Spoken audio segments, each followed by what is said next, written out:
सारे इंसान एक वसी मैदान में जमा किए जाएंगे जिसे मैदान हशर कहा जाता है। सारी मखलूक को एक सुर्खी माइल सफेद जमीन पर इकट्ठा किया जाएगा। रब्बे दो जहां इस जमीन को चमड़े की तरह फैला देगा और वो जमीन आज की मारूफ जमीन की तरह नहीं होगी, बल्कि अल्लाह ताला इस जमीन को दूसरी जमीन से तब्दील कर देगा। आसमान को भी इसी तरह तब्दील कर दिया जाएगा। ये मैदान इतना बड़ा होगा कि तमाम इंसानियत इसमें समा जाएगी। ये मैदान बिल्कुल हमवार होगा, कोई पहाड़, कोई गढ़ा, कोई बुलंदी नहीं। क़यामत के दिन हर मरहला पिछले से ज्यादा हैबतनाक और खौफनाक होगा। इसके बाद सूरज सर के ऊपर आ जाएगा। अंदाजा लगाइए कि आज सूरज तकरीबन 4000 साल की दूरी पर है और हमारी तरफ इसकी पीठ है। क़यामत के दिन सूरज सिर्फ 1 मील के फासले पर होगा और इसका मुंह हमारी तरफ होगा। क्या हाल होगा।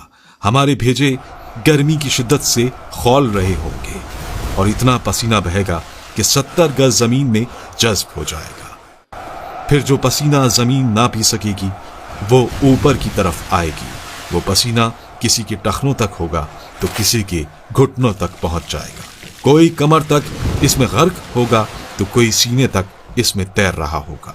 कुछ तो ऐसे भी होंगे कि उनके गले तक पहुंच चुका होगा और काफिर के तो मुंह तक चढ़कर लगाम की तरह इसे जकड़ लेगा, जिसमें वो डुबकियां खाएगा। ये सब कुछ डिपेंड करेगा हमारे अमाल पर। अब लोगों के साथ उनके अमाल के हिसाब से मामला किया जाएगा। सजा या जजा अमाल को देखकर दी जाएगी। इस दिन किसी चीज का कोई साया नहीं होगा, लेकिन कुछ अहले ईमान ऐसे भी होंगे कि उन्हें अल्लाह रब्बुल इज्जत अपने अर्श के साए में रखेगा। इस गर्मी की हालत में प्यास की क्या कैफियत होगी।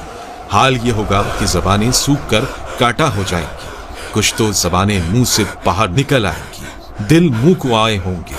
लोग अपने अपने गुनाहों के मुताबिक अजाब में होंगे। इस दिन कोई किसी का हाल पूछने वाला ना होगा। बड़े मजबूत और गहरे रिश्ते इस दिन अपनी वक़्त खो देंगे। रिश्तेदारियां और ताल्लुकदारियां किसी काम नहीं आएंगी।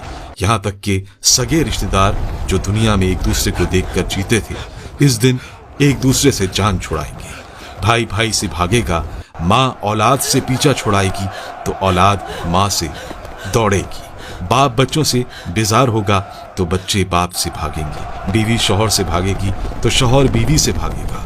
आखिरकार कोई किसी की मदद करने को तैयार ना होगा। हर जान नफ्सी नफ्सी पुकारेगी। हर शख्स सिर्फ अपनी ही फिक्र में होगा। किसी दूसरे से इसे कोई सरोकार ना होगा। यह मुसीबतें चल ही रही होंगी कि जहन्नुम को लाया जाएगा।